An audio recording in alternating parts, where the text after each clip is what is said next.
In a recent video, I had shared my trip to the public aquarium here in San Francisco and showed you a bunch of fish, a lot of those that are very rare. And I had asked you guys to write down in the comments which ones were your favorites or which ones did you want to learn more about. I read your comments and it was a landslide as far as the fish that you guys wanted to hear about more. So I went back down there the other day, filmed some more footage of these fish, and today we're going to talk about them.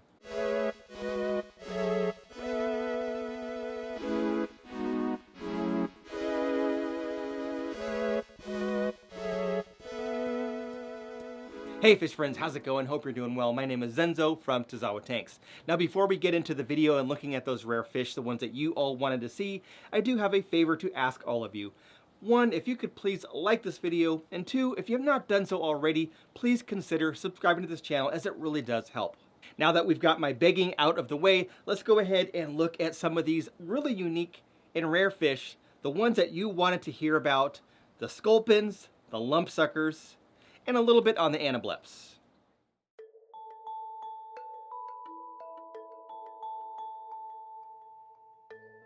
The Pacific spiny lumpsucker is almost impossible to observe with a straight face. These entertaining little creatures also possess some pretty striking adaptations. Their standout trait is a true evolutionary wonder. What was once a set of pelvic fins have fused to form a large, surprisingly strong sucker disc, giving this orb-shaped fish the ability to anchor itself to rocks, kelp, and eelgrass. Averaging about 1 inch in length, the spiny lumpsucker has tiny fins, unlike most fish, no swim bladder of any kind, yet this species' small size and inefficient swimming hasn't kept some lumpsuckers from venturing to depths as great as 480 feet. Part of the secret to lumpsucker success is their low body density, which results from a bony skeleton and deposits of buoyant subcutaneous jelly.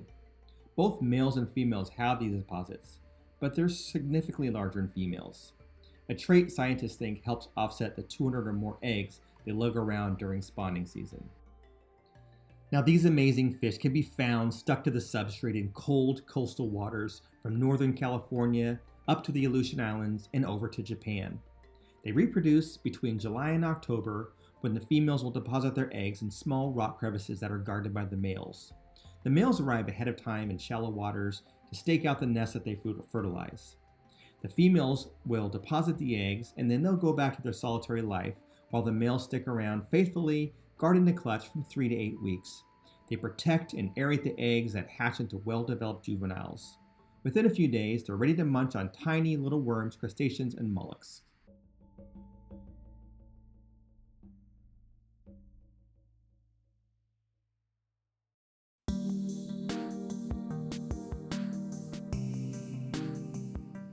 Now let's go on to another interesting fish, the sculpin.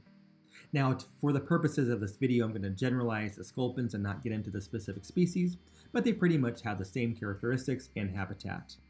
Their range is from Southern California up through the west coast of the United States, up to Alaska, and over to central Japan. They're generally found along rocky bottoms and areas of sand and mixed rubble in intertidal zones between the low tide level, and they go down to depths of almost 540 feet.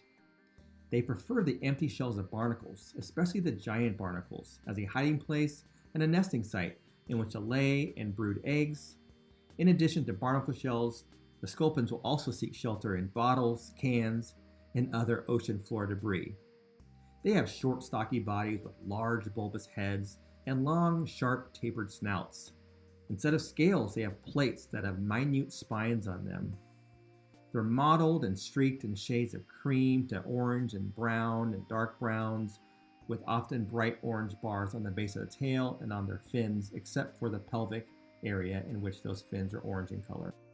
When ready to mate, the female is a very determined fish, and she'll aggressively chase the male until she corners one in a cave, crevice, or an empty shell, until she lays up to 150 eggs.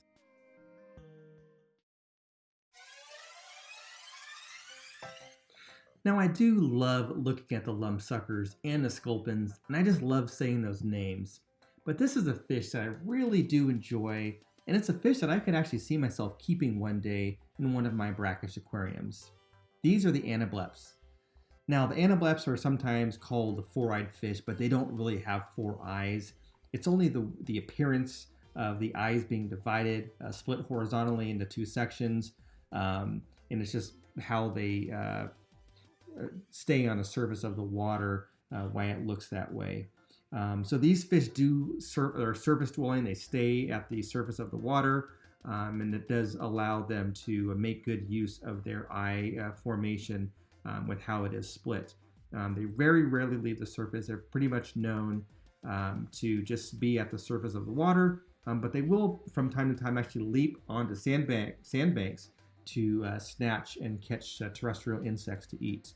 Now, I did share that I would keep these in brackish water, and they can be in brackish water. They are from South America and live in coastal areas where there's fresh and brackish water. So a very interesting fish that maybe one day I'll be able to keep.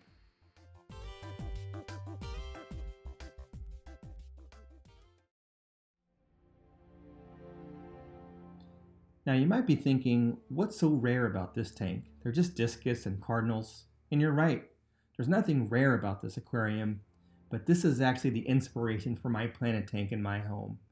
I've been observing this tank for years, and I used to come down and study this tank and try to get ideas on how I wanted to set up my tank. So I thought I would share the inspiration of one of my home aquariums.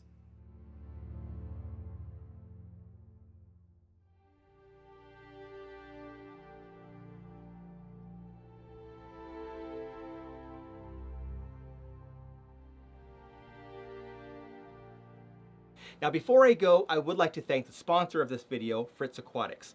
Fritz is a company that really does help me to sustain this channel and provide content for all of you. Now, a lot of you know that I've been using Fritz products for quite some time, from their salts to their conditioners to make sure that my water is safe for my fish, to different additives for bacteria, buffers, as well as medications that I use for my fish when I'm either treating them when I first get them or if they are ill. They have pretty much everything that I need to care for my fish, and they have all the bases covered. I will put a link down below showing you where you can get your Fritz products. It's not an affiliate link, so I don't get paid from you clicking on that link. You can buy your Fritz products from any of your favorite aquarium stores, but I will share where you can also find it online. That's all I had for now. Thanks for watching. We'll catch you on the next one.